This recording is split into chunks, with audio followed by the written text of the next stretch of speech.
మకర సంక్రమణం అనగానే ప్రకృతిలో కూడా చాలా వింతలు జరుగుతాయండి. ఎలాంటి వింతలు అంటే మనకి బెంగుళూరు దగ్గర నుంచి పూణేకి వెళ్ళేటటువంటి ఆ రైల్ లైన్ ఏదైతే ఉంటుందో అక్కడి నుంచి కొద్ది దూరంలోనే శివగంగా అని ఒక పర్వతం వస్తుంది. ఈ శివగంగా అనేటటువంటి పర్వతము చాలా విశేషమైనటువంటి పర్వతం. మనము తూర్పు వైపు నుంచి చూసామనుకోండి నందిలాగా ఉంటుంది, పశ్చిమం నుంచి చూసామనుకోండి వినాయకుడిలాగా కనిపిస్తుంది. అదే ఉత్తరం వైపు నుంచి చూస్తే నాగపాము ఆకారంలో ఉంటుంది. ఆ కొండ దక్షిణం నుంచి చూస్తే మనకి ఆ చక్కటి నంది రూపంగా కనిపిస్తుంది. కాబట్టి నందిగా, నాగువుగా, వినాయకుడిగా, శివలింగంగా ఇన్ని రూపాల్లో కనిపించేటటువంటి ఈ ప్రత్యేకమైనటువంటి కొండ 3000 అడుగుల ఎత్తు మీద ఉంటుంది భూమికి.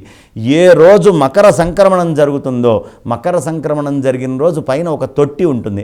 ఆ తట్టిలో 40 ఔన్సుల నీళ్లు అది ఊరుతుందంటే సుమారు ఒక చెంబుడు నీళ్లు. బంగారపు చెంబులో ఆ నీళ్లని మొత్తాన్ని పట్టుకొని సగం నీళ్లు అక్కడ వేరే నీళ్లతోటి కలిపి జనానికి తీర్థంగా ఇస్తారు.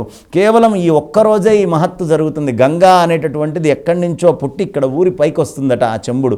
మిగతా సగం చెంబు మైసూరు రాజుకి పంపించడం అనేది ఈ రోజుకి సంప్రదాయంగా ఉంది. అంటే ఎంత విశేషము, ప్రకృతి ఎంత స్పందిస్తోంది చూడండి. పండగలంటే ఏదో మనం అనుకున్నంత మాత్రాన అయ్యేవి పండగలు కాదు. ఏదో ఇప్పుడు న్యూ ఇయర్ అనగానే న్యూ ఇయర్ అయిపోవడం కాదు. ప్రకృతి దానికి స్పందించాలి, ప్రకృతిలో దానికి తగ్గ మార్పులు కనిపించాలి, అప్పుడు దాన్ని పండగ అంటారు. కాబట్టి అలాంటి ప్రకృతిలో మార్పుల్ని మనం స్పష్టంగా చూస్తాము ఈ సమయములో. కాబట్టి ఖచ్చితముగా దానాదుల్ని వీటన్నిటినీ కూడా మనం చేసుకుంటూ ఉండాలి.